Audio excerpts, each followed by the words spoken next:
Hola, ¿sí me escuchan? Es que no escucho. A ver.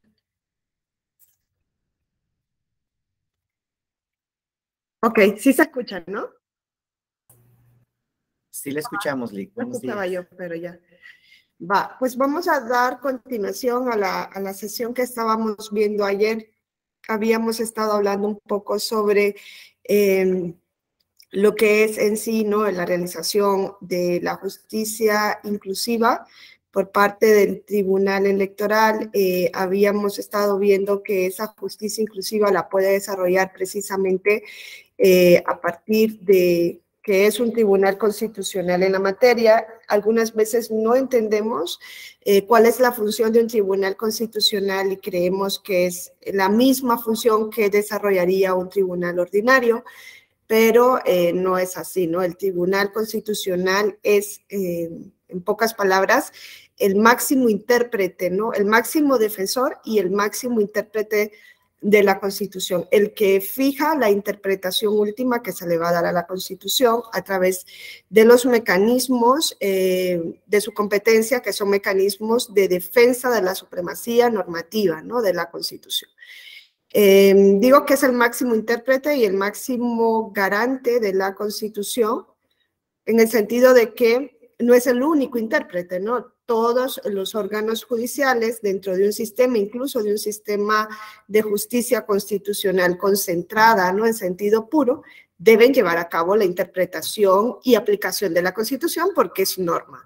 No obstante, el que fija, ¿no? El criterio que van a seguir todos los órganos judiciales, incluso todas las autoridades de un país, es el Tribunal Constitucional, ¿no? Porque la Constitución es una norma viva, no es una norma que queda inerme, ¿no? Que se dicta y que ya no evoluciona, ¿no? La Constitución incluso puede ser modificada, puede ser cambiada, que ya sería el último extremo, ¿no? Pero a través de la interpretación también es actualizada a las exigencias de los tiempos modernos. Si hablamos de constituciones, por ejemplo, como la mexicana de 1917, no vamos a pretender que lo que fue un pacto político, ¿no? Lo que fue una decisión política fundamental en 1917, lo siga siendo a día de hoy. ¿Por qué? Porque los tiempos han cambiado. Algunas cuestiones sí se mantienen estables, pero otras necesitan ser adaptadas y ahí es donde es indispensable la labor del tribunal. Además de eso, las constituciones deberían ser normas abiertas, ¿no? Que establezcan pues una especie de principios, de valores, reglas también, pero en general normas abiertas que sientan las bases de un ordenamiento jurídico para que sean desarrolladas por el legislador. Lo raro es encontrar constituciones que sean un reglamento y es peligroso, ¿no? Que encontremos constituciones que estén reglamentadas hasta lo más mínimo, porque esas constituciones necesitan ser modificadas en cada momento y esto puede llevar a que le perdamos el respeto, ¿no? A lo que es la Constitución y puede tener un impacto también en ese carácter de estabilidad que debe tener la Constitución. Entonces, las constituciones, si nosotros comenzamos a hacer un estudio de constituciones, ¿no? A nivel comparado, vamos a encontrar que son normas que contienen, ¿no? Criterios que van a ser desarrollados, en tanto en cuanto esas normas pueden llegar a ser ambiguas o pueden llegar a existir algunas lagunas. Ahí también es importante la labor del tribunal en cuanto a la interpretación. O pueden existir antinomias entre las normas que dicten los parlamentos, ¿no? O las normas infraconstitucionales con la Constitución, y ahí el tribunal también tiene que entrar, ¿no? A dilucidar cuál es la interpretación que se le puede dar a la ley que sea conforme a la Constitución, y si no encuentra ninguna interpretación posible, es que debería dar el paso para declarar la inconstitucionalidad de la norma. Entonces, la labor del Tribunal Constitucional no es una labor cualquiera. Hemos llegado al punto, contrario a lo que quiso Hans Kelsen al inicio, de que los tribunales constitucionales son legisladores positivos, ya no son legisladores negativos. En las sentencias muchas veces los tribunales constitucionales le dicen, ¿no? Al órgano, principalmente al legislador, porque pues actúan generalmente frente a leyes, ¿no? Es lo que se impugna ante los tribunales, pero pueden ser también actos de autoridad, ¿no? le dicen al legislador cómo tiene que ser una ley para que sea conforme con la Constitución. Da un paso más adelante en las llamadas sentencias interpretativas que pueden ser aditivas, manipulativas, ¿no? O incluso han llegado a ser poderes de reforma de la Constitución, ¿no? Se han convertido incluso en órganos de reforma de la Constitución. Nosotros sabemos que las constituciones tienen dentro de una de sus garantías de la supremacía normativa a la rigidez constitucional, ¿no? Es una de las garantías. No significa que una constitución que no sea rígida en cuanto a su reforma no sea norma suprema, ¿no? Si no, tenemos ahí el caso de la Constitución de Inglaterra, que es una constitución flexible y es norma suprema, ¿no? Aunque es una constitución no escrita. Generalmente las constituciones son rígidas, tienen un procedimiento de reforma distinto al proceso de reforma de una ley. Se exigen mayorías calificadas generalmente, ¿no? Entre otros elementos para reformar la Constitución. Dentro de la rigidez hay rígidas en grado menor y rígidas en grado mayor. México es una constitución rígida en grado menor, ¿no? De caso contrario no se hubiese reformado 800 veces, ya casi, ¿no? Hay constituciones que son rígidas en grado mayor, como la Constitución española, ¿no? Que exige, además de la mayoría calificada, exige, incluso para la reforma de algunos preceptos que están en la norma suprema, disolver las cámaras, elegir unas cámaras nuevas para llevar a cabo solo la reforma, y luego lo reformado se consulta, ¿no? Ante el pueblo soberano, un referéndum, ¿no? Al final de la reforma. Eso no pasa en México, ¿no? Eso dificulta el proceso de reforma, pero también dota de estabilidad a la Constitución, porque impide que se esté tocando en cualquier momento y que llegue un punto, porque ese es el peligro, ¿no? Que llegue un punto en el que la gente crea que la Constitución no limita el poder, que el poder puede en cualquier momento hacer que la Constitución cambie conforme a su antojo, ¿no? Y es lo que, o sea, eso es contrario al sentido de la Constitución. Entonces, el Tribunal Constitucional se ha convertido en algunos casos incluso en poder de reforma de la Constitución. ¿Por qué? Porque sin pasar por el procedimiento de reforma rígido, el Tribunal dice que la Constitución dice algo que no dice. Y eso ha ocurrido, por ejemplo, en muchos países con el caso del matrimonio igualitario, ¿no? Del matrimonio entre personas del mismo sexo. Ahí donde la Constitución establece expresamente que el matrimonio es entre hombre y mujer, hay sentencias en las cuales el tribunal dice, sí, se lee hombre y mujer, porque en ese momento el matrimonio, ¿no? Estaba dado con estos elementos. Hoy día la institución ha evolucionado y conforme al principio de igualdad y conforme al principio de no discriminación, debemos leer personas. Donde dice hombre y mujer, que lo sigue diciendo, hay que leer personas. El matrimonio es entre personas, ¿no? Por ejemplo, sin que se haya reformado la Constitución. Hay países que funcionan así. Lo suyo ahí es que el poder de reforma de la Constitución pase a modificarla. Quizá debería haber un mandamiento del tribunal, pero claro, no le da al tribunal para emitir un mandamiento en ese sentido, o dar vista al órgano, al poder de reforma, o a instar a quien puede, ¿no? Presentar una iniciativa de reforma para que el texto se modifique. En muchos países no se ha hecho eso, el texto sigue diciendo hombre y mujer, y en la práctica eso se lee como personas. Eso es reformar la Constitución. El poder de un tribunal constitucional es un poder distinto, es un órgano distinto, y quizá nosotros no lo entendemos y nosotras no lo entendemos en América porque no es un órgano que pertenece a la tradición constitucional de América. Es un órgano que pertenece a Europa. Y nosotros lo hemos venido importando, ¿no? Porque somos así, ¿no? Nos gusta importar de otros sistemas y luego a ver cómo encaja dentro del nuestro, ¿no? Y hacemos ahí un Frankenstein que a veces funciona y a veces no. Entonces, hay que entender qué es un tribunal constitucional. Hay que entender que el tribunal electoral no es un tribunal ordinario, es un tribunal constitucional en la materia electoral. Por eso muchas veces no comprendemos el alcance de sus decisiones. Es que no es un tribunal cualquiera. Ahora, en esta sentencia del caso del voto en prisión, ya les dije yo, el tribunal realiza una función que es una función sumamente llamativa, ¿no? La Constitución sigue diciendo esto. Y el Tribunal Constitucional, haciendo una interpretación, sistemática de la Constitución, no una interpretación conforme. Yo he visto que muchas veces dice el tribunal realizó una interpretación conforme, pero técnicamente no entiendo cómo se puede realizar una interpretación conforme de la Constitución con la Constitución. O sea, las interpretaciones o la técnica de la interpretación conforme fue introducida en deferencia al legislador, ¿no? Para evitar que cuando se impugnara por inconstitucional una ley, el tribunal, el paso que diera era directamente, si encontraba que la ley había una antinomia, era expulsar a la ley, ¿no?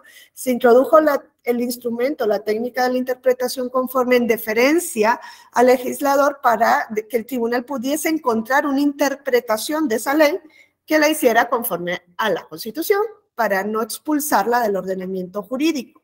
Entonces, ¿cómo se habla de interpretación conforme cuando lo que está interpretando aquí, Sala Superior, es la Constitución, con la propia Constitución, ¿no?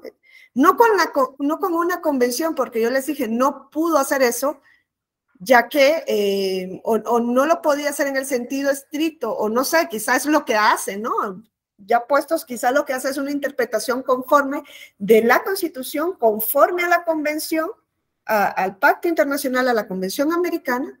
Quizás podríamos decir, eso es lo que existe, y una interpretación sistemática de dos normas constitucionales, la presunción de inocencia y la restricción constitucional del artículo 38, ¿no? Es quizá lo que podríamos entender más correctamente que hace aquí Sala Superior. No es un caso fácil, como les decía ayer, es uno de los casos más difíciles en materia de justicia inclusiva que tuvo que resolver el tribunal, porque se trataba de la Constitución, era la propia Constitución la que restringía el derecho.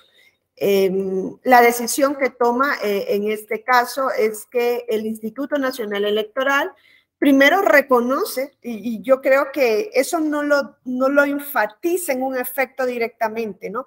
Solo se lo dice al Congreso de la Unión, da vista al Congreso de la Unión y le informa, bueno, y a los estatales también, y le informa que reconoció el derecho al voto activo en prisión preventiva. O sea, son palabras mayores.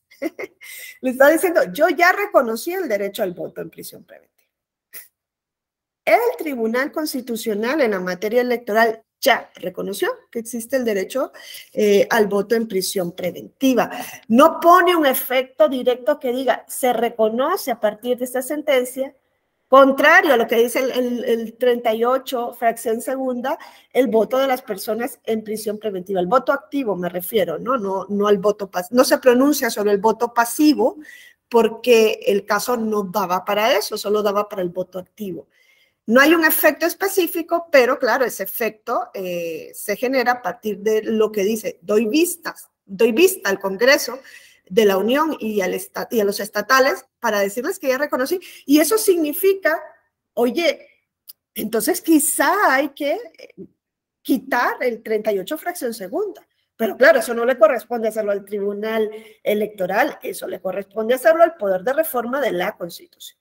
Y el Poder de Reforma de la Constitución no ha hecho nada al respecto. Se ve la pasividad, ¿no?, del órgano legislador en la materia. Entonces le dice al INE, implementa una primera etapa de prueba del voto en prisión, porque claro, llevar el voto a prisión es una cuestión que amerita, ¿no?, una complejidad de medidas.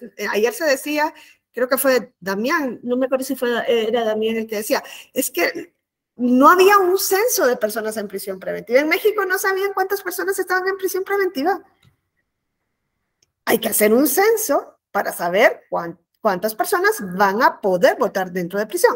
Porque claro, en ese censo, y el censo electoral me refiero, hay que tomar en cuenta, ¿no?, que tengan más de 18 años, que no haya una sentencia en su contra al momento del voto, una sentencia condenatoria en el ámbito de lo penal. ¿Por qué? Porque quedarían suspensos, ya otra vez del voto, porque todavía no ha habido un pronunciamiento de si las personas condenadas pueden votar, no ha habido un pronunciamiento. Entonces, si mientras se está dando todo el proceso del voto, la persona pues es condenada, ya no podría votar. Y una serie de cuestiones, ¿no? Habría que decidir dónde iban a votar esas personas. O sea, o cómo iban a votar, ¿no? Entonces le dice, decide tú cuál va a ser el mecanismo o cuál va a ser la vía a partir del cual van a votar. Yo te propongo que sea el voto por correspondencia. Pero claro, hay que preguntarse, ¿y desde dónde van a votar? Desde la prisión, por correspondencia. Ok, ¿y dónde va a contar el voto de la persona que lo emite desde la prisión? Porque en una clase una vez me dijeron, qué barbaridad. Entonces, si por ejemplo la prisión está en un municipio o dentro de un estado, quiere decir que desde la prisión pueden decidir quién va a ser la o el presidente de ese municipio, porque si hay una gran cantidad de personas ahí, van a decir, bueno, claro, eso lo tomó en cuenta el INE en su momento y dijo, no vamos a hacer una distritación en la prisión, o sea, no vamos a llevar a cabo este procedimiento en ese sentido, como sí se hizo en Costa Rica. Costa Rica hizo distritos de cada prisión. Aquí en México lo que se dijo, el voto va a valer conforme al último domicilio en el que consta en el Registro Federal de Electores de esta persona. Si está en una prisión en el Estado de México, pero su último domicilio era en Chiapas, pues su voto va a valer para el distrito donde lo podamos ubicar en Chiapas. Ya les digo yo que esta primera etapa de prueba se llevó a cabo durante 2020-2021. En ese sentido, se eligieron para esta primera etapa 5 ceferesos para llevar a cabo la etapa de prueba, ¿no? Para ver cómo iba a funcionar el voto desde la prisión. Se eligieron esos 5 ceferesos. Eso nos pone también de frente con otra cuestión, y esa cuestión es que no iba a ser fácil tomar esta decisión, y mucho menos iba a poder tomar esa decisión como lo pretendían las 2 personas demandantes 2 meses, un mes antes del proceso electoral. Yo les dije que esas personas acudieron, ¿no?, ante Sala Superior el 1 de junio y les dijeron que querían votar el 1 de julio, ¿no?, del año 2018. Iba a ser imposible que se pudiese tomar una decisión en ese sentido, porque ya vemos cómo el INE tuvo que llevar a cabo pues un proceso impresionante, ¿no?, para poder llevar a cabo la prueba piloto del voto en prisión. Lo que dice la sentencia es que las personas en prisión preventiva deben votar en la elección presidencial de 2024. Y le dice al INE, ya verás tú si lo quieres extender conforme a tus recursos materiales y humanos a otros procesos que se lleven a cabo, ¿no?, como son elecciones concurrentes en 2024. Yo te digo que lo tienes que hacer para la elección presidencial. Ya les digo, el INE llevó a cabo, en primer lugar, ¿no?, la elección de los 5 ceferesos donde se llevó a cabo esta prueba piloto durante 2020-2021. Una de las críticas que se hizo como área de oportunidad es que se pudo haber elegido también centros de reclusión estatales, cerezos, no solo ceferesos, por las distintas condiciones que existen en ambos. No obstante, fueron solamente a nivel federal donde se llevó el voto. El INE dijo que se eligió esos 5 ceferesos que fueron Sonora, Guanajuato, Chiapas, Morelos y Michoacán. Primero, tomando en cuenta factores de seguridad y luego, pues tomando en cuenta lo que la sentencia dijo, que se debía llevar la prueba piloto en 5 o en un muestreo que incluyera las 5 circunscripciones electorales plurinominales, que incluyera centros penitenciarios femeniles y varoniles, perspectiva de interculturalidad e interseccionalidad, que significa que en la prisión estuvieran, por ejemplo, mujeres indígenas o hombres indígenas, hombres indígenas en condición de pobreza, que ya sería una interseccionalidad, hombre en prisión indígena, ya te hace que haya ahí una suma de opresiones, ¿no? De condiciones que los ponen en una situación de vulnerabilidad. Mujer indígena y en prisión, embarazada, imagínense todas las condiciones de opresión a la que se encuentran sometidas estas personas. El único centro femenil fue el centro de Morelos, el centro federal, ¿no? El centro penitenciario federal, el CEFERESO de Morelos. El INE tuvo que integrar y conformar la lista nominal de electores en prisión preventiva.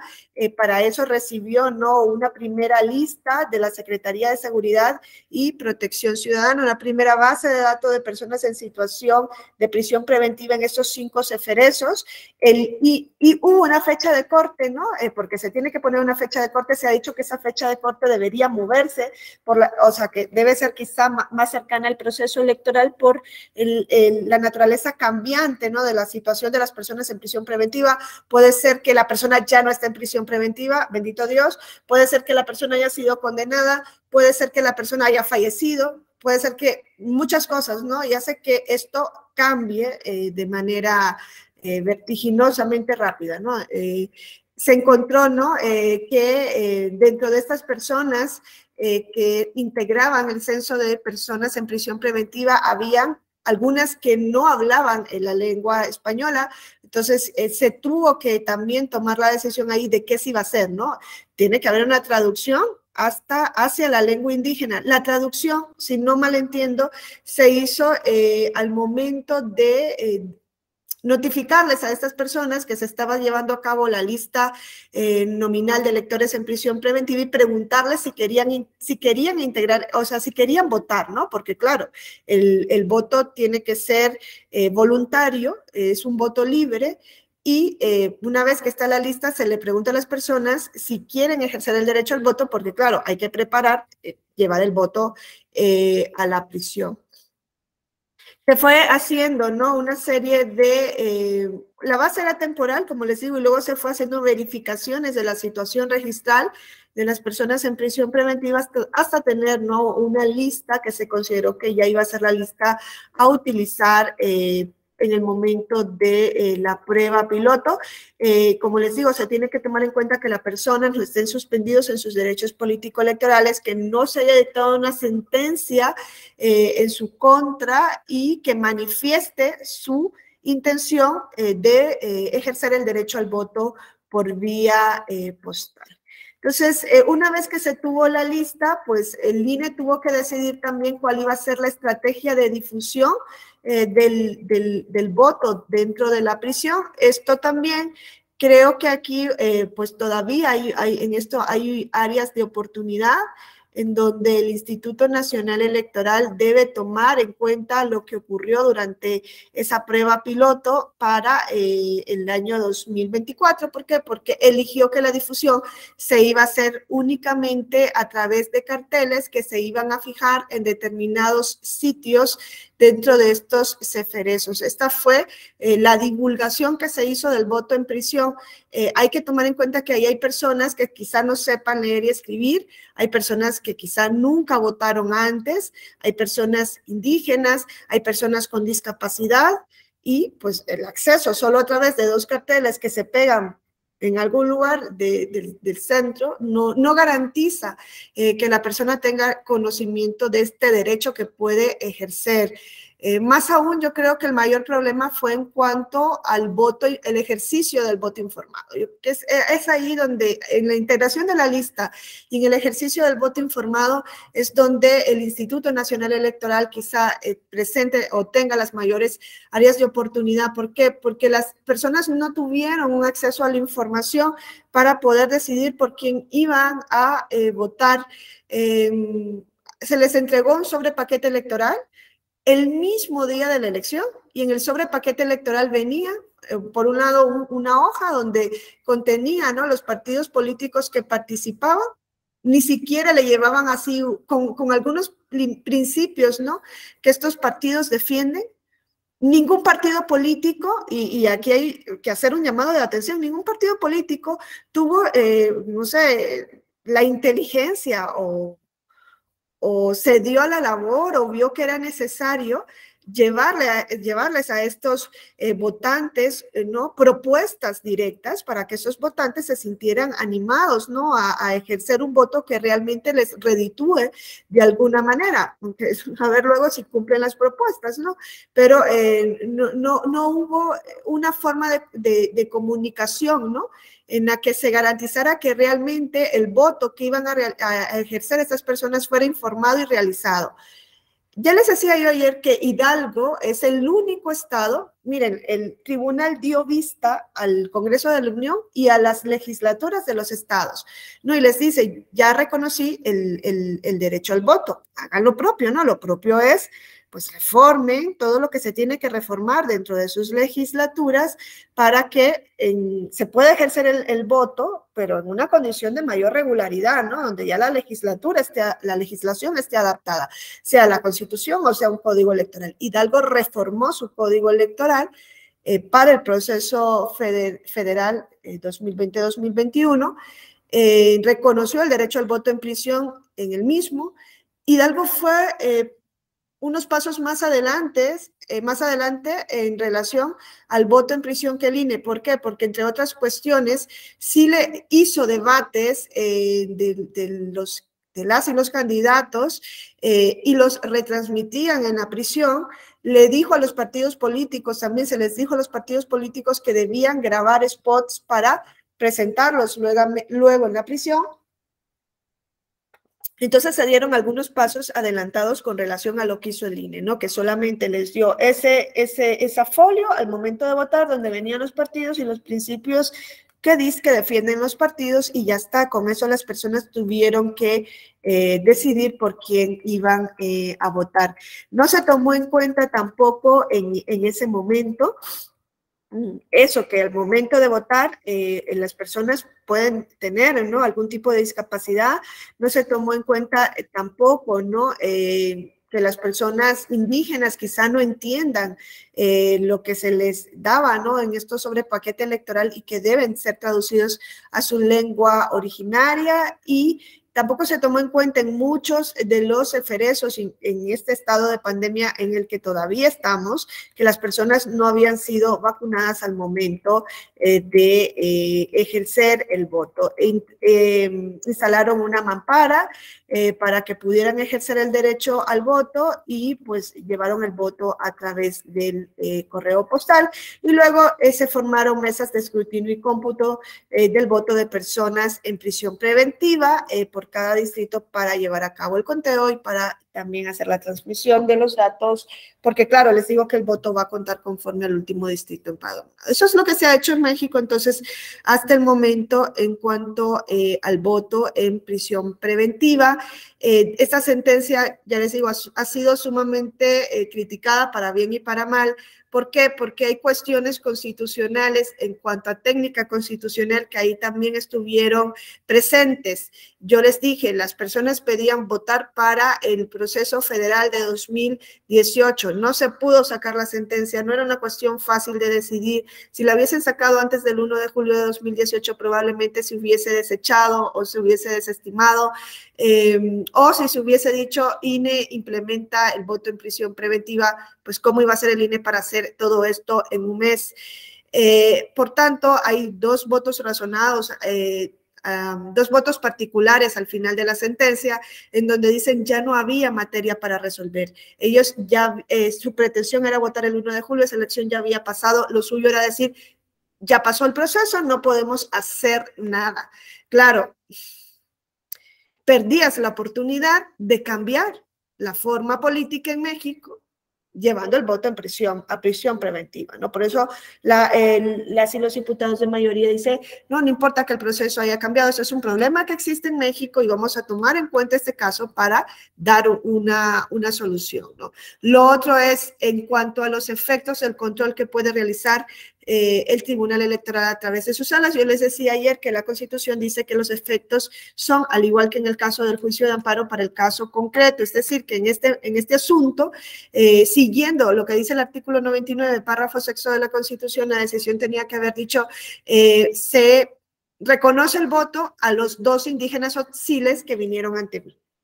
Yo les decía ayer, ¿no? Y el resto, los 89.998 personas que están en prisión preventiva, si quieren votar, que venga cada uno en JDC y me lo solicite. Eso es lo que pasa en el juicio de amparo, ¿no? Y eso es, en principio, lo que debería hacer el tribunal al momento de realizar un control de constitucionalidad, caso concreto. No obstante, aunque en los efectos no se dice así, no dice, y reconozco para todos, ¿no? Lo que se interpreta es eso, ¿no? El INE debe implementar una etapa de prueba para garantizar el voto de las personas no sentenciadas. Se está hablando del conjunto de personas no sentenciadas en el año 2024, van a poder votar en las elecciones presidenciales, todas. Espero que no incluya esto a los 2 indígenas tzotziles, que ojalá ya hayan tenido, o sea, ya por lo menos la decencia de haber hayan tenido con ellos la decencia de haber dado una sentencia, ¿no? Ya sea condenatoria o no, porque tenían 16 años en prisión preventiva. Espero que en 2024 no estén en esa misma situación, ¿no? Porque, claro, la sentencia no puede ya llegar a ese punto y decir, bueno, y estas 2 personas deberían tener una sentencia. Eso no le corresponde. Como vemos, los efectos son para todos los casos. No se dice así en la sentencia, pero el efecto, y claro, el voto particular sí lo dice, los 2 votos particulares. No sé si es uno y los 2 magistrados van en el mismo o son 2 distintos, pero lo que dice es eso, nosotros no podemos dar unos efectos erga omnes. Lo han hecho antes, lo habían hecho antes que esta sentencia, ya habían dado efectos para todos los casos antes del sub-JDC 352/2018 y acumulado. ¿Por qué? Porque en materia de justicia inclusiva, lo contrario, el dar efecto caso por caso, es hacer perder el efecto útil a la decisión. Si está el problema con una sentencia, se tiene que, pues, intentar paliar ese problema o acabar con ese problema. Es por eso que muchas veces se dice que bendito sea que en materia electoral no procede el juicio de amparo, ¿no? Porque el juicio de amparo es sumamente encorsetado, no solamente sumamente formalista, sus efectos son efectos bastante controvertidos, ¿no? El decir, y que venga cada persona a solicitar el amparo, ¿no? Entonces dijo aquí el tribunal, en materia de inclusión eso no funciona. No sé qué piensan ustedes, ¿no? O si lo habían visto de esta manera, el efecto trasciende el caso concreto. Entonces, eso es lo que se ha dicho en cuanto al voto en prisión preventiva. No ha habido un caso todavía en el que el tribunal se pueda pronunciar con relación al voto pasivo, ¿no? Yo les digo, esto es voto activo, el derecho a elegir.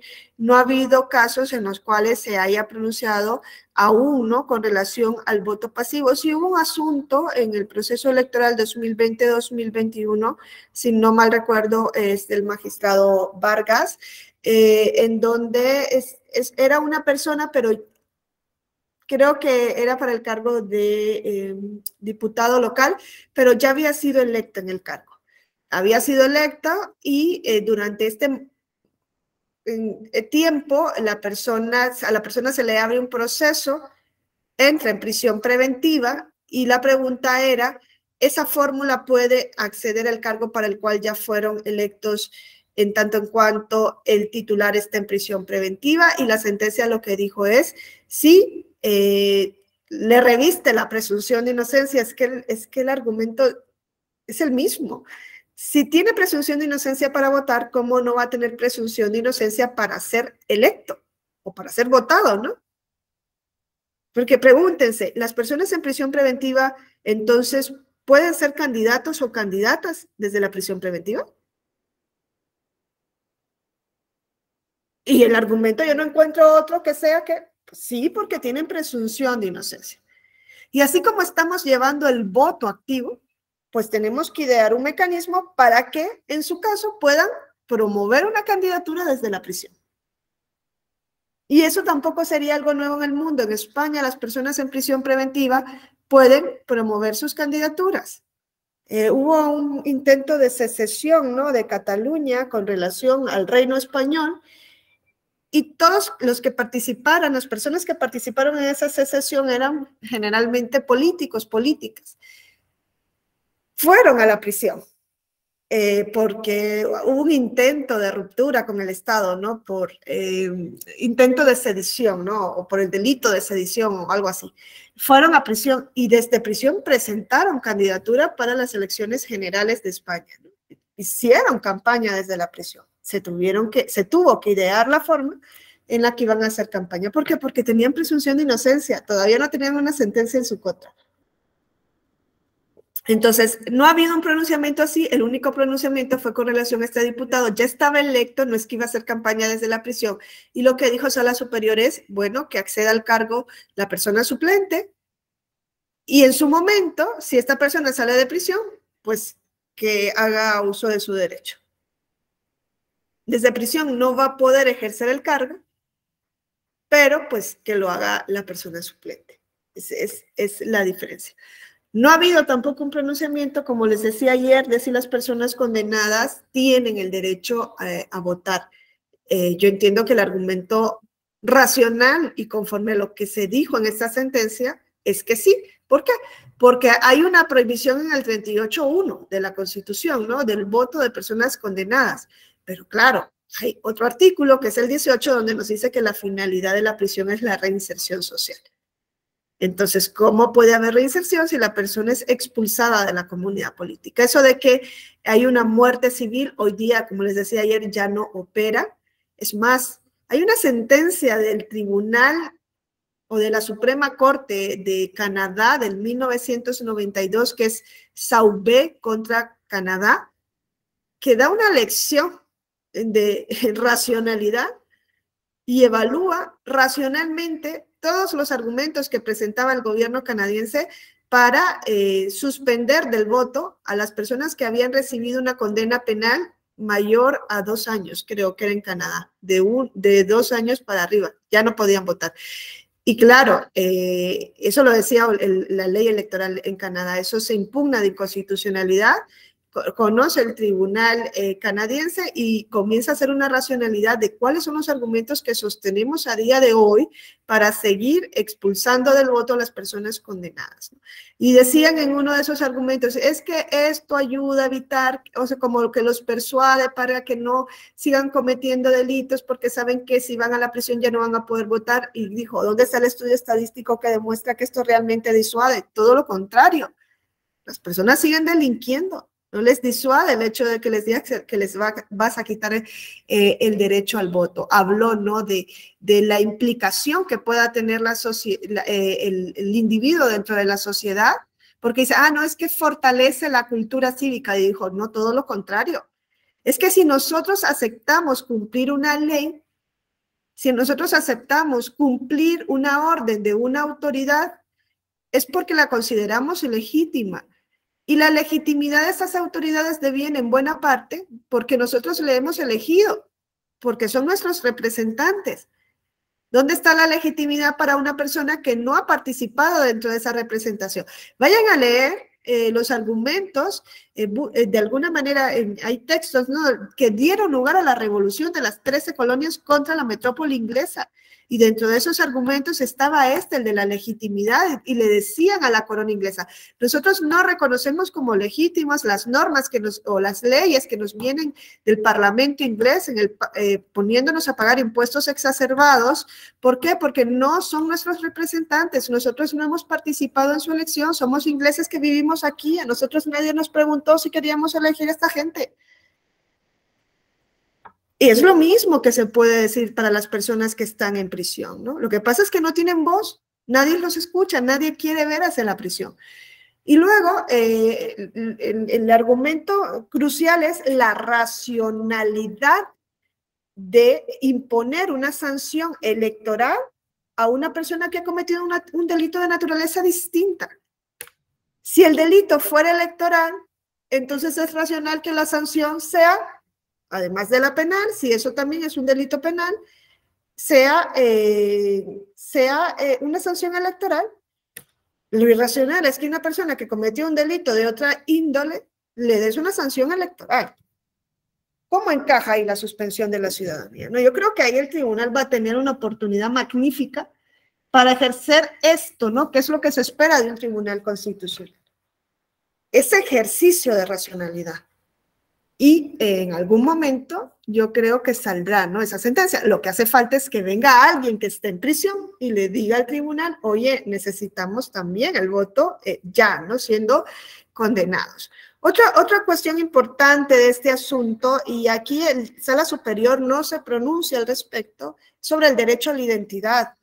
Esos dos indígenas tzotziles le decían a Sala Superior, desde que entramos a prisión se nos privó de nuestra credencial para votar con fotografía.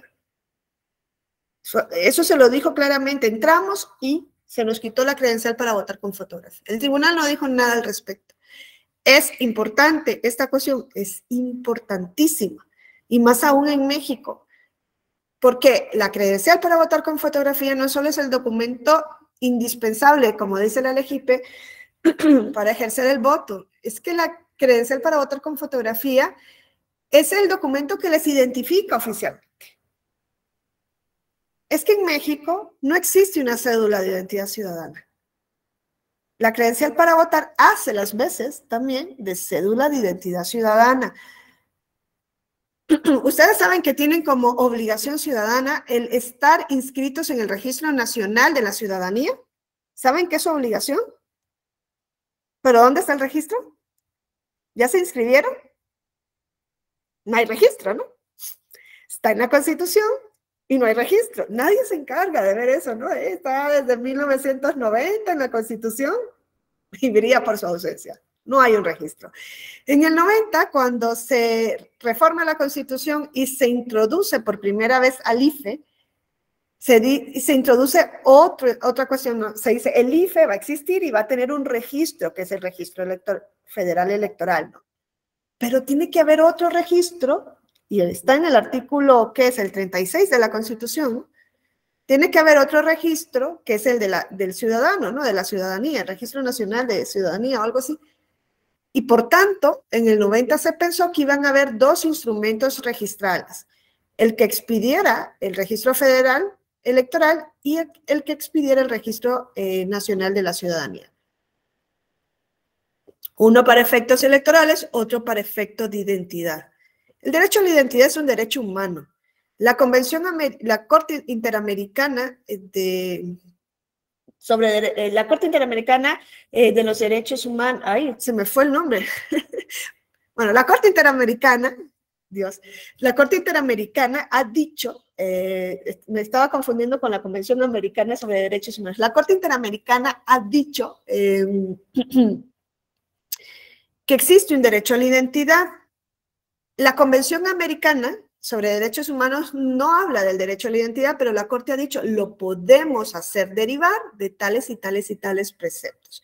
Hubo un caso muy relevante, ¿no?, que es el caso Gelman versus Uruguay, ¿no? Es una sentencia del caso Gelman versus Uruguay muy impactante, ¿no? Y tiene un impacto también en lo electoral. Lo estudian en lo electoral, lo estudian en cuanto a control de convencionalidad, pero se estudia también en cuanto al derecho a la identidad, porque ahí la Corte dice, pues tienes derecho a un nombre, tienes derecho a tu imagen, tienes derecho a una nacionalidad, ¿no?, a saber tu origen, tienes derecho a que se te identifique, se te individualice dentro del colectivo. Eso es más que todo el derecho a la identidad, la individualización de la persona.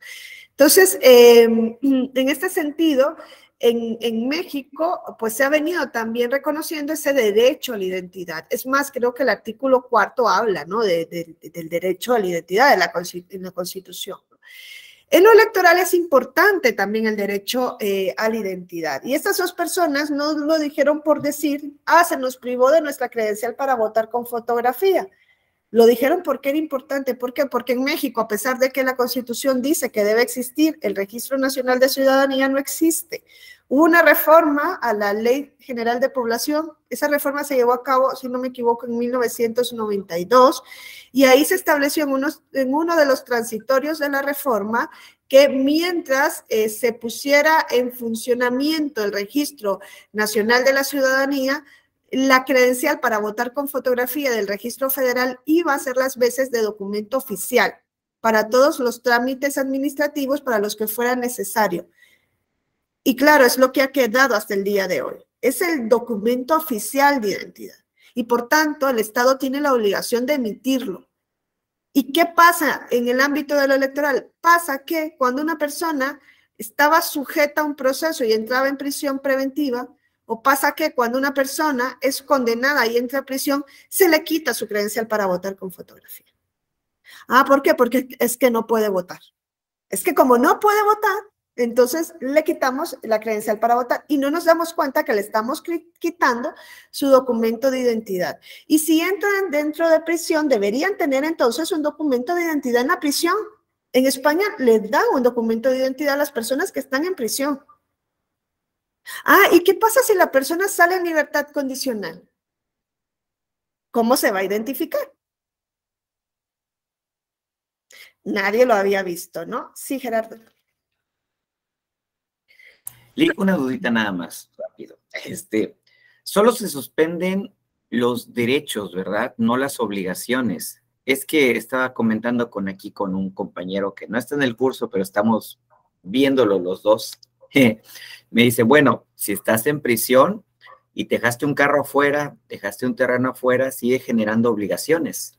Sí, pero los derechos, a ver, lo que se suspende es la ciudadanía. O sea, eso es lo injusto, ¿no? Eso es lo injusto, no, pero ¿no? lo que se suspende es la ciudadanía. Derechos y obligaciones de ciudadanía. O sea, y entonces, ahí creo que ese es otro punto importante. Una persona que entra en prisión no está suspensa en sus derechos. Sigue teniendo todos los derechos, menos el de libertad personal. Entonces, sí me exigirían, por ejemplo, el pago de mis impuestos. Claro, o sea, estás en prisión, se te suspende la ciudadanía. Pero pues si tienes que generar pagos, pues tienes que Le seguir digo haciendo. porque la obligación del pago de los impuestos está en el mismo artículo de los derechos de la ciudadanía, del 31. Entonces, por eso me entró la duda ahorita. Me dice mi compañero. ¿De los derechos de ciudadanía del 31? De las obligaciones del ciudadano. La fracción cuarta está a contribuir al gasto público. Claro, también pero yo también contribuyo al gasto público, yo no soy ciudadana. No, pero me refiero, en la Constitución hace derechos y obligaciones de los mexicanos y derechos y obligaciones de los ciudadanos mexicanos, o sea, los que tengan la ciudadanía mexicana, vaya, la mayoría de edad, etc. Sí, pero lo que voy generando es que yo no soy ciudadana y tengo esa obligación. O sea, no significa que solo lo tengan los ciudadanos, no es algo que intrínsecamente va unido a la ciudadanía, el pagar impuestos. Hombre, ojalá fuera así y yo viviera en México y no pagaría impuestos. Bueno, por ahí hay un mecanismo para solicitar la devolución, aunque no se goce la ciudadanía, pero luego lo vemos, pero bueno, no, a lo que voy es pagar impuestos. Sí. Digo, pero se refiere a esa obligación, de esa exigencia. Pero me quedé pensando, bueno, no puedo votar, no puedo identificarme, pero me van a exigir que cumpla con mis obligaciones de las propiedades que tengo, ¿no? Pero eso no es un derecho, no es una obligación que se deriva porque eres ciudadano, ¿no? Ese es el punto al que yo voy, no es una obligación del ciudadano. La obligación del ciudadano sería, por ejemplo, votar. Ustedes deberían estar obligadas y obligados, y están, pero no hay un mecanismo que les sancione por no votar. Exactamente. Esa es una obligación de ciudadanía, ¿no? Inscribirse en el Registro Nacional de Ciudadanía es una obligación del ciudadano y de la ciudadana. Yo no la tengo porque no soy ciudadana. Hombre, ahora, cumplir con las normas y tal, esa no es una obligación solo del ciudadano y la ciudadana, tengo que hacerlo yo también. Pagar impuestos es una obligación que tenemos todas las personas que vivimos aquí en este país.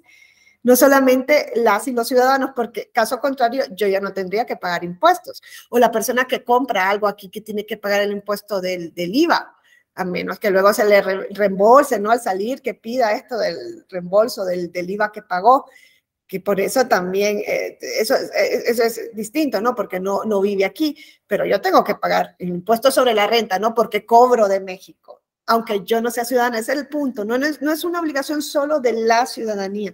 Lo que se suspende cuando uno entra en prisión es, según, ¿no? En prisión ya ahora, en prisión, porque en prisión preventiva ya se entiende que no, o por lo menos no en una parte, que es en cuanto al voto. Lo que suspende son los derechos de ciudadanía, que son los derechos político-electorales. La ciudadanía es un concepto que se introdujo, ¿no? A finales del siglo XVIII, como parte de los nacionalismos de ese momento para decir quién va a poder participar en elección de representantes y ser electo, solo el nacional. Y ahí se introdujo esa figura de la ciudadanía, ¿no? ¿Quién es el nacional? Pues el ciudadano.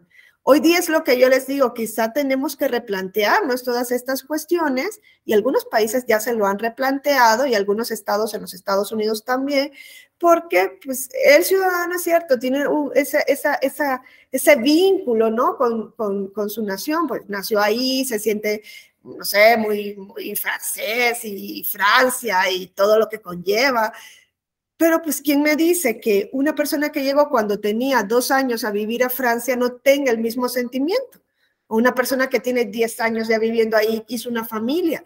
No sé, pues yo creo que le interesa más lo que sucede en Francia, aunque no le deja de interesar su país, porque pues tendrá la diáspora, ¿no? Lo que se habla, ¿no? Algún vínculo, lo que sea, pero le interesa lo que sucede ahí porque es ahí donde vive, paga impuestos, todo lo que se genera en ese país le tiene o sea, impacta directamente en su persona. Yo lo vivo en primera persona. Yo viví 10 años en España. Yo pagaba impuestos, yo contribuía, yo trabajaba ahí, estaba completamente integrada, solo nunca hablé como ellos porque tengo una identidad muy férrea, pero a mí me interesaba todo lo que se hiciera ahí. Yo no podía participar en ningún proceso. Y no digo como candidata para elegir, y bueno, no, ya no lo llevemos al ámbito general, ok, en el municipal, que es en el que más me impacta. Eso es lo que ahora se va a ir revisando, estoy segurísima. ¿Por qué? Porque somos una sociedad de puro movimiento, la gente va moviéndose de un lugar a otro. Esos ya nacionalismos que existían en el siglo XIX ya van quedando más relativizados, ¿no? Entonces, cuando me refiero a ciudadanía, a derechos que se les suspenden, es derecho de ciudadanía. Las personas en la prisión siguen teniendo derecho a la vida, prohibición de tortura, o por lo menos deberían tenerlo. El derecho a la familia, ¿no? Al recibir la visita de la familia, el derecho a la libertad de expresión en cierta medida, a la libertad de correspondencia. Sobre eso se han pronunciado los tribunales constitucionales en el mundo, ¿no? Siguen teniendo derechos. Siguen teniendo derecho al matrimonio, a profesar una religión, siguen teniendo todos sus derechos. Nosotros pensamos que no. ¿Por qué? Porque es la realidad que nosotros hemos aceptado. Esa realidad donde no hay ningún derecho ahí, es la ley de la selva. Ese es el estado de naturaleza del que hablaba Hobbes, del que hablaba Locke y Rousseau antes de firmar el contrato social. Ahí los tenemos olvidados. Y por eso pensamos que no deberían tener también derechos políticos. Yo creo que hoy día, racionalmente, eso debería quedar súper. Racionalmente, yo no estoy hablando de emocionalmente o que podamos pensar moralmente. El derecho tiene imbuido una moral, pero el derecho y la moral son dos cosas distintas. Entonces, racionalmente, yo creo que sí deberíamos ver hacia la prisión. Y la única forma de ver hacia la prisión es que le llevemos el voto, ¿no? Y la única forma de llevar políticas penitenciarias que hagan que las personas ahí se les respete su dignidad es que los partidos vean hacia la prisión. Yo les decía ayer, en Estados Unidos, el Partido Demócrata vio que en las prisiones se votaba por la izquierda y por eso han ido abriendo el voto en muchos de los estados, porque sabe que ahí tiene votantes. Aquí ningún partido creo que ha hecho esa evaluación, ¿no? De por quién votarían en prisión. Luego me salen diciendo, es que votarían por los narcos, porque como no hay ninguna, ahí no hay ley, reconocemos que no hay ley, qué barbaridad, pues están más sujetos a votar por los narcos. Entonces por esa racionalidad quitémosles el voto a los estados que están bajo el poder de los narcos, porque entonces entendemos que la ciudadanía no vota libremente. Si ese es un problema en México, es un problema en México, no solo en la prisión. Por esa regla de 3, que no voten los estados donde reina el poder de los narcos. O sea, no es un argumento tampoco. Garantiza que efectivamente el ejercicio del voto sea un voto libre, porque a mí me quedó la duda, ahorita que estudiaba lo de la prueba piloto, de si, por ejemplo, en una prisión van a votar 3 personas en prisión preventiva y es el voto por correspondencia, ¿cómo garantizamos la secrecía? ¿Quién me garantiza que no abren el voto y ven por quién votaron esas 3?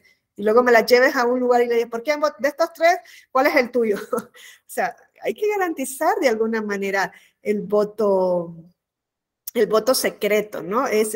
Deberíamos reforzar esas garantías en lugar de estar diciendo, ay, ¿por qué votan desde la prisión o por qué votan tal? O sea, seguimos segregando, ¿no? Entonces, el derecho a la identidad es importante. Miren, hubo una sentencia de Sala Ciudad de México, en la 1050 diagonal 2019. Este caso se refería a una persona que había sido condenada por un delito penal, pero había salido en libertad condicional. Fue a un módulo de atención ciudadana y dijo, oye, necesito renovar mi credencial para votar con fotografía o actualizar el padrón, ¿no? Necesito hacerlo. Y le dicen en el módulo de atención ciudadana, no se puede porque aquí hay un registro que dice que tú estás cumpliendo una condena y pues si estás cumpliendo una condena, no tienes derechos políticos. No eres ciudadano durante el tiempo en el que estás cumpliendo la condena. Y dice la persona, ¿ah? ¿Y mi credencial qué tiene que ver con eso? Ah, es que es el instrumento para ejercer el voto. Entonces, bueno, le dijeron, mira, nosotros no te la podemos dar, aquí está un formatito de JDC, vete en JDC ante el órgano correspondiente. Como era credencial para votar, se fue ante la Sala Ciudad de México, no, la Sala Regional Ciudad de México. Sala Ciudad de México recibe el caso y resuelve que efectivamente con relación a los derechos políticos, pues todavía no hay una sentencia, la Constitución además así lo establece, están suspensos en la ciudadanía. No pueden darle la credencial a efectos del ejercicio de sus derechos político-electorales, pero que sí se la debían dar y era una obligación de las autoridades administrativas electorales hacerlo con relación al ejercicio del derecho a la identidad. Y en esa sentencia, Sala Ciudad de México habla sobre el derecho a la identidad. Dice, estas personas siguen siendo personas, siguen teniendo el derecho a identificarse, y aquí no hay cédula de identidad, pues es la credencial para votar con fotografía. Se las expiden sin rehabilitarlas en la lista nominal de electores, y por tanto, pues no van a poder usarla para votar, pero sí para identificarse. Sí, ojalá, Vela, así fuera, que claro, es que yo creo que en los países no se da el reconocimiento porque saben que no es reconocer por reconocer, como hacemos en nuestras constituciones tan lindas, ¿no? Que dice, ay, se reconoce el derecho a la vivienda digna y el derecho a la educación digna, porque la llenamos de palabrerías. ¿Cómo hacemos efectivo el derecho? Creo que no lo hacen porque o sea, primero, ni siquiera... Es que no esa sensibilidad ni la tienen, o sea, hay países en los cuales pues están imbuidos en sus problemas del día a día que no pueden dar ese paso, o no hay sensibilidad por parte de los órganos judiciales o tribunales, y luego pues cómo haces efectivo el derecho. Por eso yo creo que se deberían sentir muy, muy orgullosos y orgullosas de estar ahorita en un país como México, en donde estamos hablando del voto en la prisión.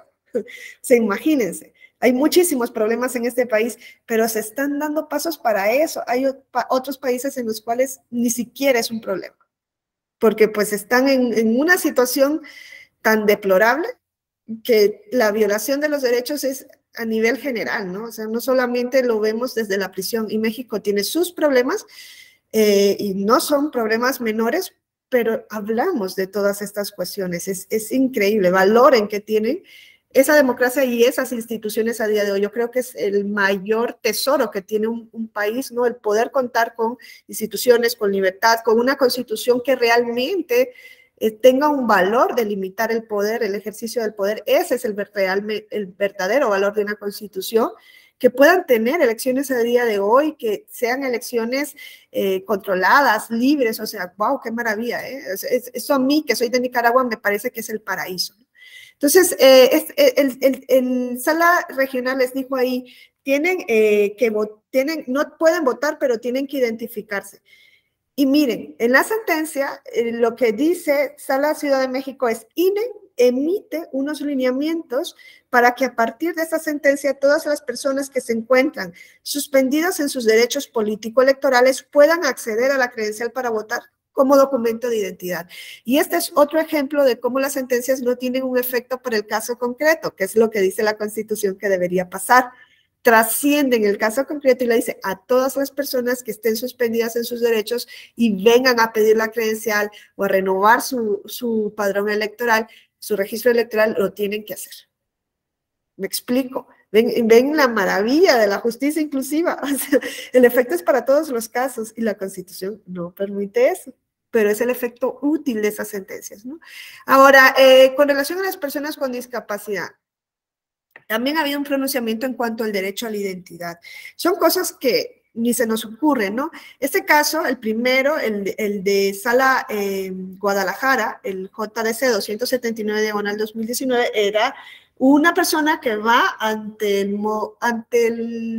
una junta distrital, yo no sé si fue al registro, ante un módulo de atención ciudadana, creo que sí, fue ante el módulo de atención ciudadana y le dicen, miren, yo vengo en representación de mi padre hace 8 meses sufrió un accidente, fue atropellado por un coche, quedó en estado de vegetativo permanente, él nunca más, según los médicos, va a recuperar la conciencia, vive ahora conmigo, necesito modificar su registro electoral para que emitan una nueva credencial con el nuevo domicilio, y además había que hacer otra modificación más para efectos de ir a tramitar su pensión ante el IMSS, ¿no? O sea, un caso humano donde creo que de los más humanos, ¿no? Que nos podamos encontrar. ¿Y qué le dice el personal del módulo de atención ciudadana? Ah, ok.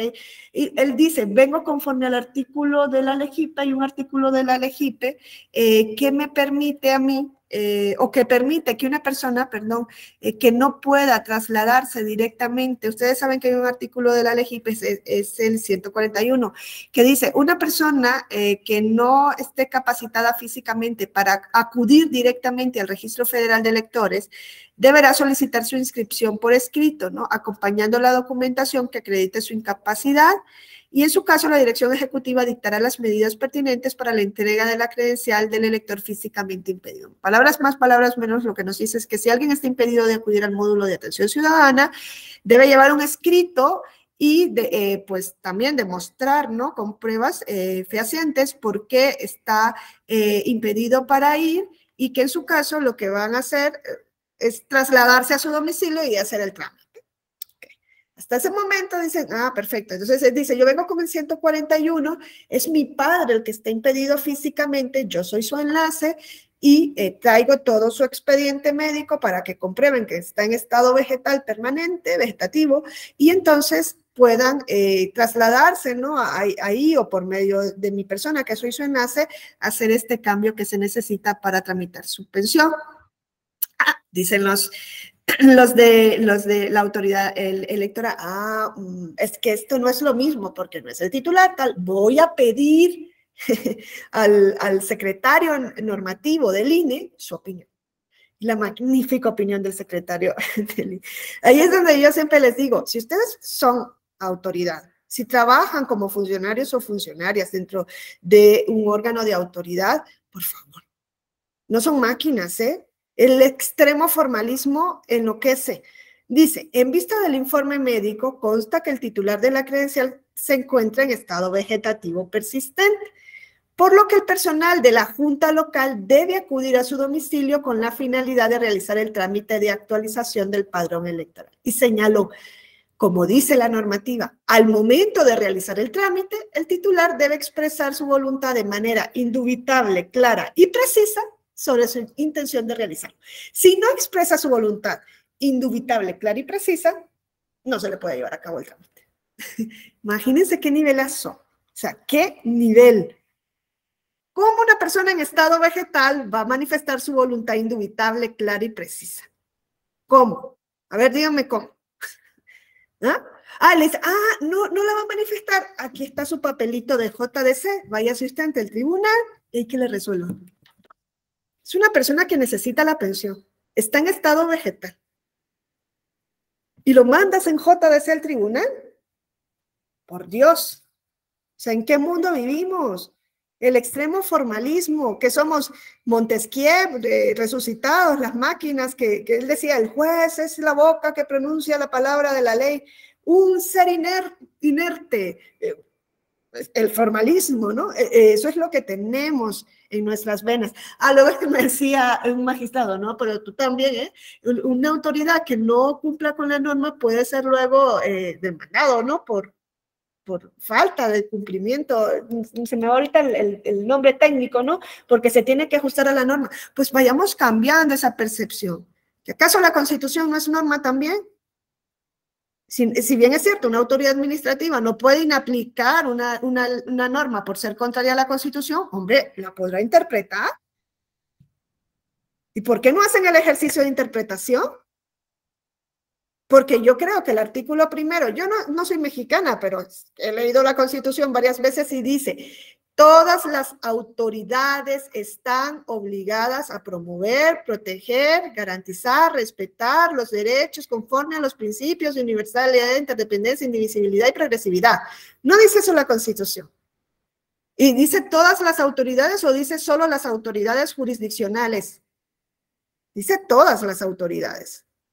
O sea, no les da un amparo a la Constitución para que todas las autoridades realicen ese ejercicio. Ah, pero es que es más fácil decir, es que la norma no me lo permite, es la norma. Yo no puedo hacer nada, yo no voy a interpretar, hombre. Imagínate, yo voy a ponerme a interpretar pro persona, progresividad. No, claro, eso que lo haga el tribunal. Estas cosas ponen de relieve también que la situación es un problema estructural, ¿no? ¿Por qué la autoridad administrativa no lo hizo? Y la sentencia de Sala Guadalajara es una sentencia que le dice a la autoridad, tú eres la que la debías hacer, no éramos nosotros. Ahí tenías que haberle resuelto, ¿no? A esta persona el acceso a un derecho, que es el derecho a la identidad. Es que las personas en situación de calle, ahí vamos, ¿no? Las vemos, tampoco existen para nosotros. No es un problema para nosotros. Ok. ¿Pueden votar las personas en situación de calle? ¿Tienen derecho a ser votadas las personas en situación de calle? ¿Tienen derecho a la identidad? Sí. ¿Y pueden acceder a su credencial para votar con fotografía? Nadie se preguntaba nada al respecto. Ese es otro ejemplo de litigio estratégico. Va una persona ante un módulo de atención ciudadana y le dice, mira, tengo 13 años viviendo en la calle. 13. Yo tenía un domicilio, tenía un trabajo, me quedé en situación de calle y estoy ahora sí. Soy una persona en situación de calle, pero no soy indigente, le dice. Yo toco instrumentos musicales y con eso pago mis gastos. Pues quiero abrir una cuenta en el banco para llevar mi dinero que yo me gano tocando instrumentos musicales. Pero es que fui al banco y me dijeron que necesito, pues, mi identidad y demostrar mi identidad con fotografía y no tengo. ¿Y qué le dicen en el módulo de atención? Es que la normativa del INE, de la Comisión Nacional de Vigilancia, dice que uno de los documentos que debes traer es tu comprobante de domicilio. Imagínense el nivelazo, ¿eh? O sea, no nos da vergüenza. No nos da vergüenza pedirle un comprobante de domicilio a una persona que está en situación de calle. No te podemos dar la credencial. Pero aquí está tu papelito de JDC, ahí vete tú al tribunal a una persona en situación de calle. Ahí se va la persona en situación de calle y claro, Sala Distrito Federal, que fue antes que fuera Sala Ciudad de México, hace una sentencia que es chapó, ¿eh? La persona es un litigio estratégico. Le dice a Sala Distrito Federal, oye, es inconstitucional que me pidan a mí un comprobante de domicilio. Sala Distrito Federal hace un test de proporcionalidad y dice, no es inconstitucional, es racional. O sea, cumple la proporcionalidad. ¿Por qué? Porque hay que identificarte en una sección electoral determinada. Es para efectos de georreferencia electoral. Lo que dice Salas Distrito Federales no es inconstitucional, pero hay una omisión en esta normativa porque no tomó en cuenta la situación de las personas en condición de calle. Y dice en esta sentencia Sala Distrito Federal, lo primero que hay que hacer es comprobar si la persona está en condición de calle, ¿no? Eso primero. Y hay un proceso ahora a partir de la sentencia de este caso, porque lo mismo, ¿no? El efecto de la sentencia fue decir, a ver, hay una omisión, ¿no? Ahí está el test que realizó de proporcionalidad, ¿no? Si es razonable, proporcional exigir ese requisito. Luego le dice que hay una omisión y ordena que en el plazo de 10 días siguiente al inicio del trámite que se debe realizar en este caso, se le expida al actor su credencial para votar, pero además ordena que la Comisión Nacional de Vigilancia, en uso de sus atribuciones en un plazo de 90 días naturales, modifique el acuerdo o tome las medidas pertinentes para incluir un procedimiento especial de expedición de credencial a personas en situación de calle. Es un caso y el efecto es para todos los casos, ¿no? Es justicia inclusiva. La Comisión Nacional emitió ese acuerdo, ¿no? En donde se establece un procedimiento y aquí lo que se dice es una persona en situación de calle, pues hay que ir a comprobar que está en situación de calle, deben ir funcionarios a comprobar que realmente pernocta, donde dice pernoctar, que ya no vive en el último domicilio que consta en el registro, si es que consta algún domicilio, y en el campo relativo a la información de calle y número, en el registro y en la credencial se le va a poner para localización geoelectoral, pero se le va a ubicar en una entidad federativa, en una delegación y en una colonia. ¿Por qué? Porque pues tienes que identificarlo porque puede ejercer el derecho al voto. Y eso no había en México y probablemente no hay en muchísimos países. ¿Por qué? Porque esas personas para nosotros no existen, ¿no? No son parte del demos. La democracia y el voto universal sigue siendo, quizá ya no es para como se mantenía, ¿no? Quizá ya no es para hombres heterosexuales, blancos, cristianos, educados. O sea, el demos, incluso con acciones afirmativas, sigue siendo un demos de privilegio, ¿no? Incluso con acciones afirmativas parece que sigue estando por el privilegio. Entonces, en este sentido se nos olvidaba, ¿no? A estas personas. En una clase, es más, se atrevieron a decir, ¿no? Cuestionaban, dicen, pero ¿cómo van a hacer eso? Pues si la credencial también es para votar y que no sé qué. Y me dijeron, pues si no tienen credencial para votar, pues haberse identificado con el pasaporte. Hay otros documentos. Y dije, ok, ¿cuáles? El pasaporte o la licencia para conducir. ¿O qué otro documento tienen con fotografía en México?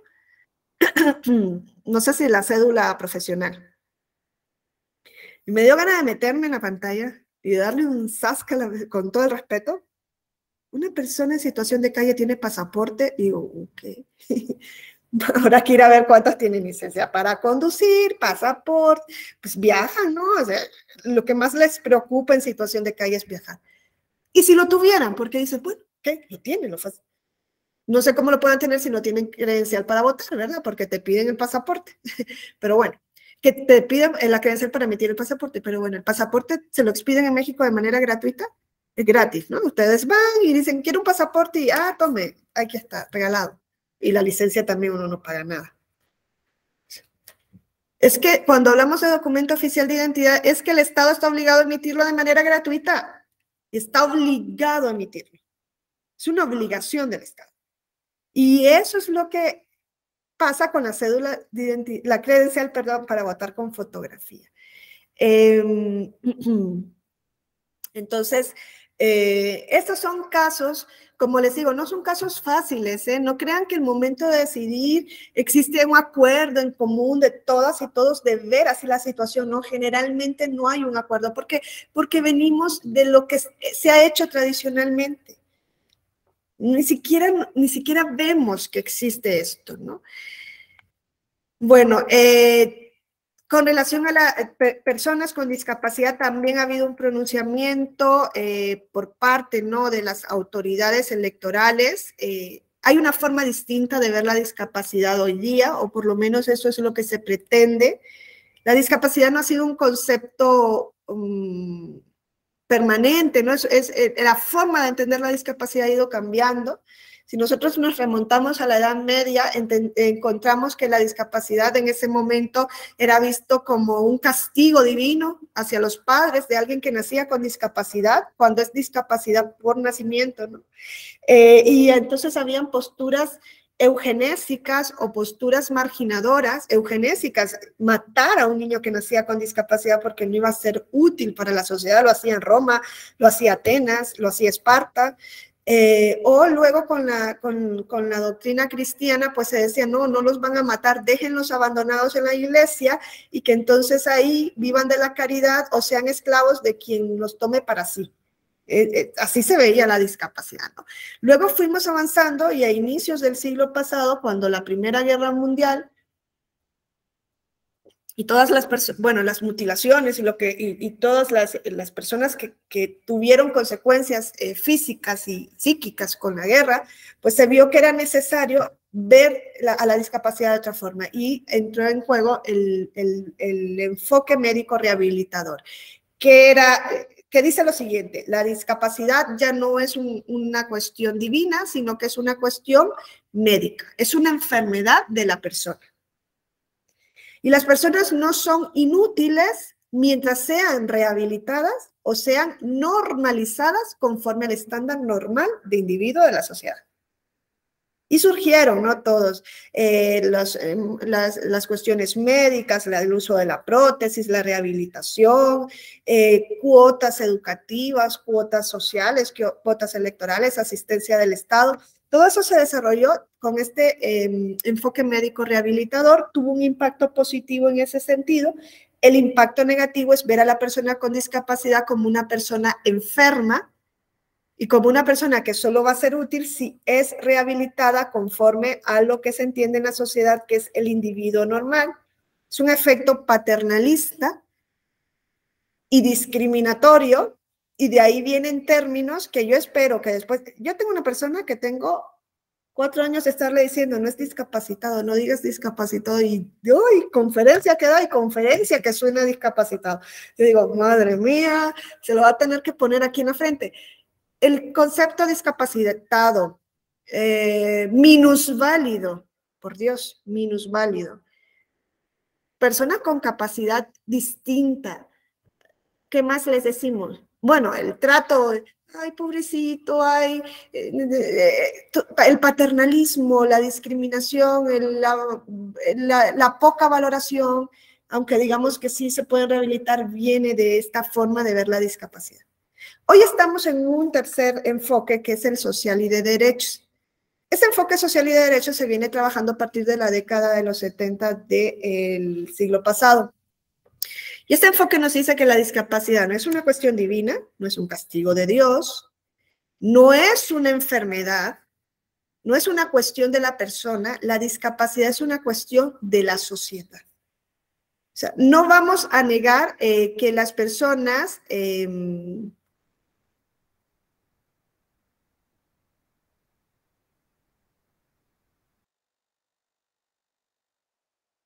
Deme 2 minutos porque me va a quedar sin batería, ¿eh? Entonces tengo que ir a buscar la batería porque me acaba de avisar. Deme 2 minutos.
les decía que no es, en el enfoque médico, no es la persona la que tiene una enfermedad, sino que es la sociedad la que tiene que cambiar, ¿no? En el enfoque médico no se tiene que romantizar la discapacidad. Hay personas que nacen con una serie de deficiencias, ¿no? Y así se entiende médicamente, ¿no?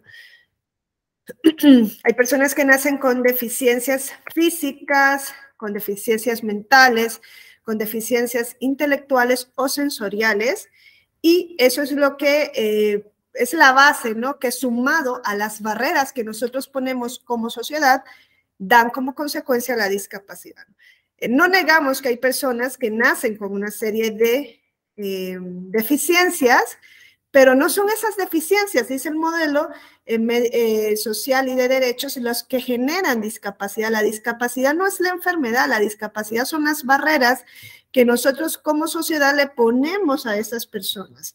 Y esta frase lo resume, creo que de manera clara, ¿no? Una incapacidad para caminar es una deficiencia física, mientras que una incapacidad para entrar a un edificio debido a que la entrada consiste en una serie de escalones, esa es la discapacidad. La discapacidad son las barreras que les ponemos desde fuera, que pueden ser físicas, de acceso a viviendas, a transporte público, a edificios, puede ser también barreras de acceso a la información, pueden ser barreras de acceso a la educación, a la salud, o también pueden ser barreras normativas, ¿no? La interdicción civil de una persona con discapacidad cognitiva, cuando le niegas la posibilidad de ejercer su capacidad directamente, es una barrera normativa.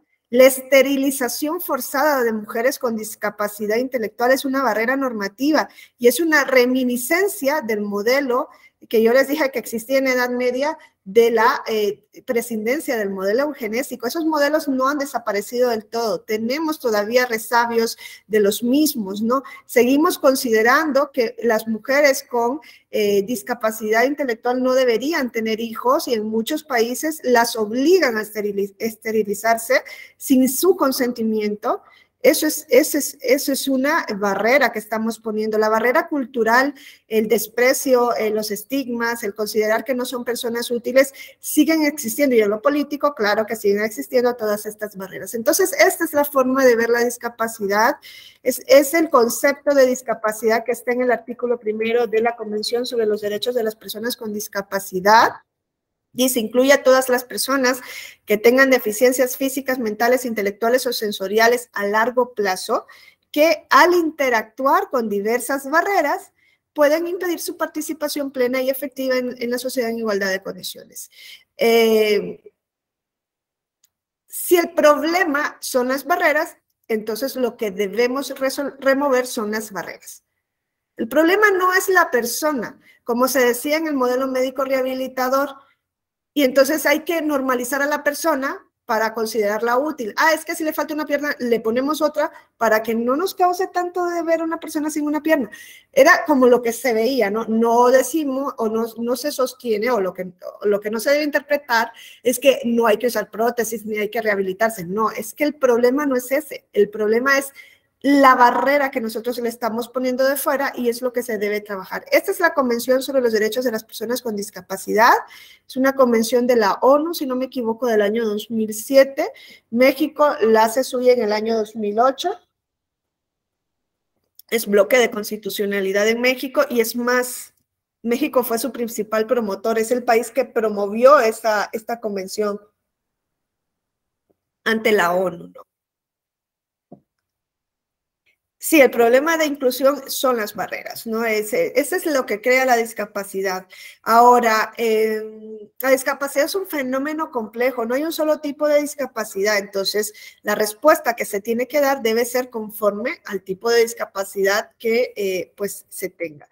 ¿Qué se ha dicho en lo electoral? Antes de seguir, les digo que hay un diplomado de justicia inclusiva específico solo para estos temas, y ahí pues hay 2 sesiones destinadas a la discapacidad, hay sesiones destinadas a la identidad de género, a las personas que ya no lo voy a tocar, ¿no? A los niños, a las personas mayores, al problema de la nacionalidad, a las personas en prisión. O sea, son clases específicas destinadas a ello. Sería también quien quizá les interese, ¿no? Sería quizá oportuno que ustedes puedan tomarlo. Se habla de acciones afirmativas, de cómo entenderlas, de cómo se han aplicado, de cómo se aplican en lo electoral, de áreas de oportunidad, ¿no? Es un diplomado muy, muy interesante, ¿no?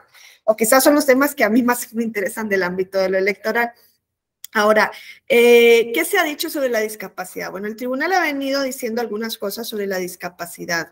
En el caso del primer asunto, creo que fue el de la discapacidad auditiva, y creo que el suponente fue el ex magistrado, el doctor Cristerio Coello Garcés.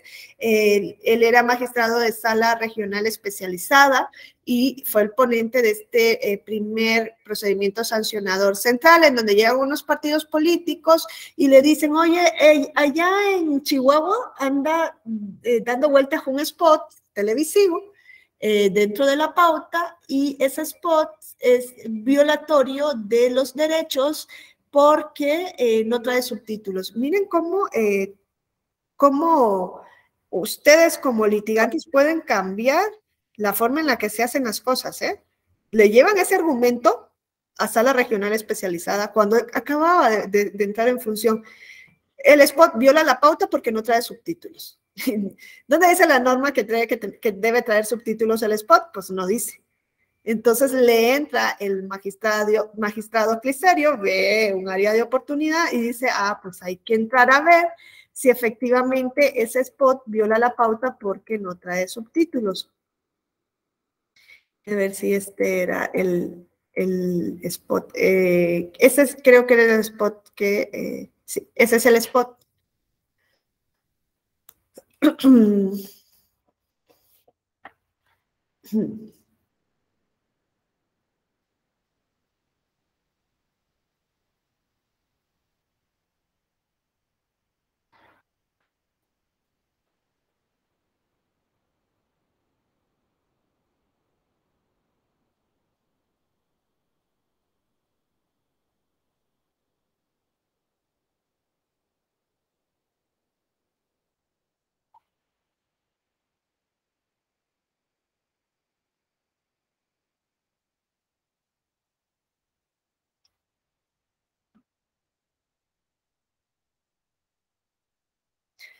Entonces, como ven, ese es el spot, ¿no? Si ustedes tuvieran que hacer el examen, siempre les digo, de graduación, conforme a lo que vieron ahí, y me digan cuál era el mensaje que se estaba transmitiendo, cuál es, pues probablemente tendrían idea, porque hay pictogramas, ¿no? Y tal, no sé qué, pero no pueden acceder directamente a la información como deberían acceder. ¿Por qué? Porque está sin sonido. Pues una persona con discapacidad auditiva es lo que va a presenciar de ese spot si no trae subtítulos. Es eso, sin sonidos, porque no pueden escuchar.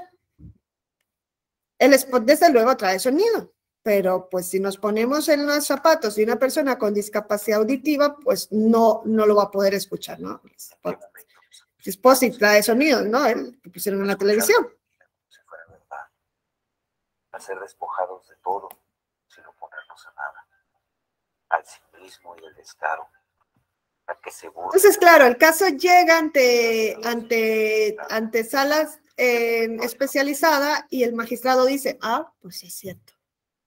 Está violando el derecho a de acceso a la información política de las personas con discapacidad auditiva. Deben tener subtítulos para que estas personas puedan acceder de primera persona a la información política electoral. Y en esa sentencia se ordena que todos los subtítulos, no solo se bajó de la pauta, este spot, y se dijo, y en adelante todos los spots de partidos nacionales y locales deben tener subtítulos. El efecto fue para todos los casos. No solamente se bajó este spot. Se hizo un estudio de convencionalidad y de constitucionalidad del acceso a la información política electoral de las personas con discapacidad auditiva. Hubo un control, ¿no? De constitucionalidad y de convencionalidad. Entonces, quizá, ¿no? Luego se dice, quizás tuvo que haber hecho la sentencia no solo subtítulos, sino lengua de señas, porque habrán personas que no sepan leer y que no van a tener también acceso, ¿no? Personas sordomudas que no sepan leer y que pues no tendrían acceso. No se dio ese siguiente paso. Quizá en otro proceso o a raíz de otra impugnación sí se pueda dar el siguiente paso, ¿no? Que sería la lengua de señas, que es la lengua de las personas que tienen discapacidad auditiva, ¿no? Ahora, también se ha dicho con relación a la discapacidad visual que las notificaciones que se le den a una persona con discapacidad visual tienen que ser notificaciones accesibles. La Convención sobre los Derechos de las Personas con Discapacidad establece que los Estados partes deben hacer ajustes razonables, que son modificaciones necesarias. Los ajustes razonables son modificaciones necesarias que no sean desproporcionadas o desproporcionales y que los estados deben tomar para garantizar que las personas con discapacidad puedan ejercer sus derechos. Tienen los mismos derechos, pero diferentes condiciones para su ejercicio, ¿no? Ejercer sus derechos en condiciones de igualdad que el resto de las personas. Entonces, son esos ajustes razonables los que se deben ir introduciendo en todos los extremos. Cuando hablamos, por ejemplo, de la persona en estado vegetativo, en la sentencia Sala Guadalajara habla de ajustes razonables. Dijo, aquí se tuvo que haber hecho los ajustes razonables desde que llegó el hijo como enlace y haberle permitido a él haber hecho el cambio porque tenían el expediente con las pruebas fehacientes en mano de que esta persona tiene una discapacidad permanente, ¿no? Y no solamente es física, es que es una discapacidad de todos los efectos. Y la convención dice, y eso lo establecieron en la sentencia, que discrimina aquella persona o autoridad dentro de un estado que no toma los ajustes razonables necesarios para garantizar que una persona con discapacidad ejerza sus derechos en igualdad de condiciones que el resto. Esa es discriminación y es una forma de violencia en contra de las personas con discapacidad. Entonces, uno de esos ajustes ha sido que la persona con discapacidad visual, al momento que se le notifique, se le da la sentencia en formato de lectura braille. Y además de eso, se le da un audio, un formato audible, un CD, con una sentencia, y el actuario le pregunta si quiere que se la lea de viva voz. Es una forma de notificación accesible. Otra cuestión que se ha introducido en cuanto a las personas con discapacidad, y fue la primera vez que se introdujo después de las cuotas de género, bueno, de las cuotas a favor de las mujeres, lo que se introdujo fue las acciones afirmativas. Y se introdujeron o se mandataron que se introdujeran primero a nivel local. Vino una persona del estado de Hidalgo y dice, a ver, yo ya impugné en mi estado que yo soy persona con discapacidad y que no se han tomado las medidas por parte del Congreso del Estado de Hidalgo, de la legislatura local, para que se me incluya en la representación política. O sea, yo quiero estar en el Congreso como persona con discapacidad, o yo o cualquier otra persona con discapacidad. Entonces, él llevó a cabo toda esa impugnación en el ámbito de lo local y el Tribunal Local de Hidalgo le dijo que no había una omisión por parte del Congreso Estatal porque no había una obligación que le rigiera para crear acciones afirmativas en forma de cuotas a favor de las personas con discapacidad. Frente a esa decisión viene a Sala Superior en JDC y Sala Superior decide que sí hay una obligación, que si bien es cierto, la obligación no está expresamente ni en la Constitución estatal ni en la Constitución federal, se deriva de los principios que están en la Constitución. Y el principio es igualdad y no discriminación, ¿no? Y que además de esto, hay tratados internacionales de los que México es parte y que establecen derechos a favor de las personas con discapacidad, y tanto que repetimos el artículo primero, pero parece que solamente nos sirve para repetirlo, ¿no? Y son derechos humanos en México, porque son bloque de constitucionalidad. No están en la Constitución, pero están en un tratado vigente en el país. Conforme a eso, se tenían que introducir acciones afirmativas a favor de las personas con discapacidad. Saben ustedes que a partir del proceso federal pasado, 2021, a nivel federal se introdujeron acciones afirmativas para personas con discapacidad. Hay 6 curules por mayoría relativa y 2 por RP. y los partidos políticos están obligados a llevar esas candidaturas. Ahora, lo que no se ha trabajado expresamente es entender que la discapacidad es un fenómeno complejo, que dentro de las personas con discapacidad hay interseccionalidad. Podemos hablar de mujeres con discapacidad en condición de pobreza, o personas con discapacidad indígenas, o personas con discapacidad afrodescendientes. O sea, puede haber interseccionalidad, eso no se ha valorado. Y luego tampoco se ha valorado el hecho de que las personas con discapacidad cognitiva, que son las que tienen discapacidad mental e intelectual, son las más discriminadas. Y muchas veces se abren las cuotas para personas con discapacidad física o sensorial. Las sensoriales son las que no pueden ver o no pueden escuchar. Pero no se dice nada respecto a una persona con discapacidad intelectual, que son las personas que tienen un retraso mental. Y tampoco se dice nada con relación a las personas con discapacidad mental, que son las personas, por ejemplo, autista, con Asperger, las personas con bipolaridad, las personas con depresión mayor, que es la mayor cantidad de personas con discapacidad en el mundo, las personas con un cuadro de ansiedad crónico. Todas esas personas son personas con discapacidad mental. Ellas y las personas con discapacidad intelectual son las más discriminadas. Y en lo político están fuera. ¿Cuántos candidatos y candidatas ustedes han visto, ¿no?, que tengan, por ejemplo, síndrome de Down? Ah, dices, ¿y cómo le vas a votar a alguien que tiene síndrome de Down? Pues en España hubo una concejala que tenía síndrome de Down, que tiene síndrome de Down y ejerció su cargo.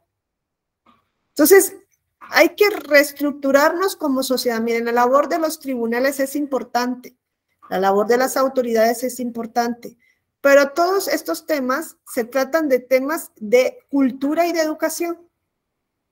La sociedad debe estar preparada y no solo eso, debe exigir a las autoridades que se den los siguientes pasos. Y más aún en tema de discapacidad, nos falta muchísimo como sociedad para poder entender lo que es inclusión. Entonces, le doy la palabra a quien levantó, no sé si era Abel, y con eso ya cerraríamos.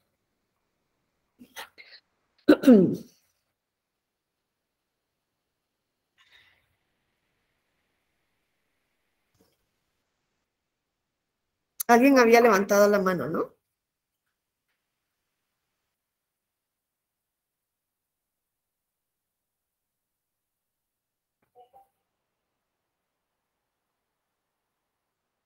Bueno, pues no hay nadie que quiera participar.